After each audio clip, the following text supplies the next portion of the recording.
Bismillahirrahmanirrahim. Bicara Al-Quran dan As-Sunnah, kita teruskan dengan mendalami buah-buahan yang disebut oleh Al-Quranul Karim dan menjadi amalan Nabi sallallahu alaihi wa ala alihi wasallam, ahli keluarga baginda, para sahabat ridwanullah alaihim ajma'in serta ulama salaf. Sampailah diwarisi ilmu tersebut kepada kita dan sunnah tersebut mesti diteruskan legasinya, tak boleh ditinggalkan. Kita mulakan dengan buah tin, ya. Allah Subhanahu wa taala sebut tin ni sekali dalam Al-Quran. Sekali pada surah At-Tin, surah yang ke-95. Dan surah At-Tin ini tergolong dalam surah Makkiyah, turun sebelum hijrah Nabi sallallahu alaihi wa ala alihi wa sahbihi wasallam. A'udzu billahi minasyaitonir rajim. Bismillahirrahmanirrahim. Wat-tini waz-zaitun. Allah bersumpah demi tin, kata Allah.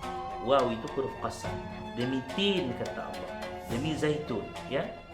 Walau para ulama membicarakan dengan tafsir yang begitu mendalam, tidak dinafikan, ya, tin itu sendiri dibicarakan dengan begitu hebat dalam dunia kajian saintifik Al-Quran As-Sunnah, ya, terutamanya oleh para ulama silam kita. Bukan baru-baru ni, dah lama dah, ya. Buah tin disebut dalam bahasa Inggeris dengan nama fig, F-I-G. Hadirin rahimakumullah, kenapa kita utamakan buah-buahan ini? Karena kita lihat hari ini bagaimana Barat, bagaimana Orientalis, bagaimana golongan Yahudi memesongkan umat Islam khususnya dan semua kelebihan-kelebihan buah yang dibicarakan dalam kitab-kitab suci dari langit. Wa imma Taurah, ya, wa imma Zabur, wa imma Injil, Quran dan sebagainya. Mereka lah yang mengamalkan, tapi umat Islam meninggalkan. Karena kita, ya, tidak dinafikan ada kelebihan bila kita disebut buah aprikot, avokado, strawberry dan sebagainya. Tidak kurang juga buah-buah tempatan seperti musangking dan sebagainya. Akan tetapi buah yang disebut oleh Al-Quranul Karim ialah buah-buahan yang terpilih. Scientific study, dengan izin, ya, menyatakan bahawa buah yang mempunyai nilai yang lengkap, sama ada daripada sudut proteinnya, karbohidratnya, daripada sudut gizi yang seimbang, apalagi 7 kelas makanan, kita baru sebut 2, mineralnya, ya, vitaminnya, kandungan seratnya, airnya dan lemak yang baik. Masya Allah, tabarakallah, ada di dalam buah tin.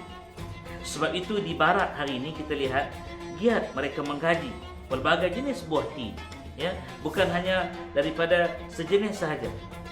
Bahkan biji-biji buah tin tersebut, ya, di situ mereka hasilkan minyak buah tin, minyak yang kaya dengan nilai HDL, high density lipoprotein, iaitu lemak sihat yang diperlukan oleh badan. Hadirin hadirat rahimakumullah, pernah satu kisah di mana Nabi sallallahu alaihi wa ala alihi wasallam dibawakan sebekas buah tin. Lalu baginda makan bersungguh-sungguh. Para sahabat melihat baginda khusyuk menikmati hadiah daripada para sahabatnya. Lalu mereka mendekati baginda dan bertanya, "Ya Rasulullah, buah apa yang dimakan oleh Tuan?" Maka kata Nabi, "Inilah buah yang apabila kalau aku ditanya buah apa daripada syurga, yang turun daripada syurga, nescaya aku akan bagi tahu. Inilah buahnya, buah tin."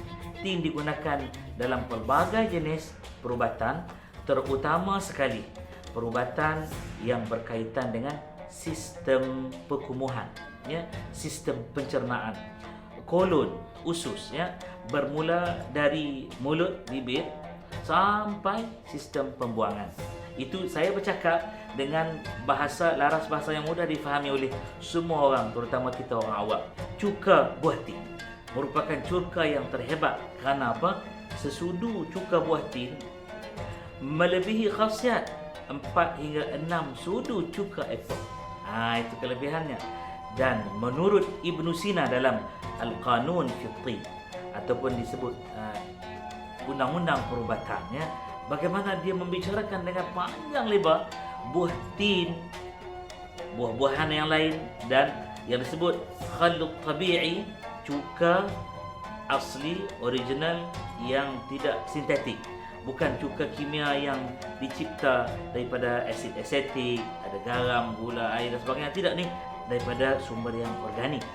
Kata Ibn Sina, cuka buah yang organik ini dapat mengurangkan asid-asid yang berlebihan, bahkan memberikan kesan buruk kepada badan, menurunkan kolesterol, menyembuhkan pembengkakan, terutama ketumbuhan, kanser dan sebagainya. Walaupun ada yang menentang, maksudnya dia tak setuju bagaimana cuka boleh digunakan dalam perubatan untuk merawat kanser. Kita telah maklumkan tadi, ini adalah makanan, dia bukan ubat, tapi makanan yang berfungsi di mana mendatangkan nilai keafiatan. Jom kita kembali mengamalkan sunnah Nabi sallallahu alaihi wasallam, dan saya nak selit satu hadis sebelum kita bertemu pula di sesi yang lain. Kata Nabi, ni'mal idamul khal, sebaik-baik lauk ialah cuka. Wallahu taala a'lam. Assalamualaikum warahmatullahi wabarakatuh.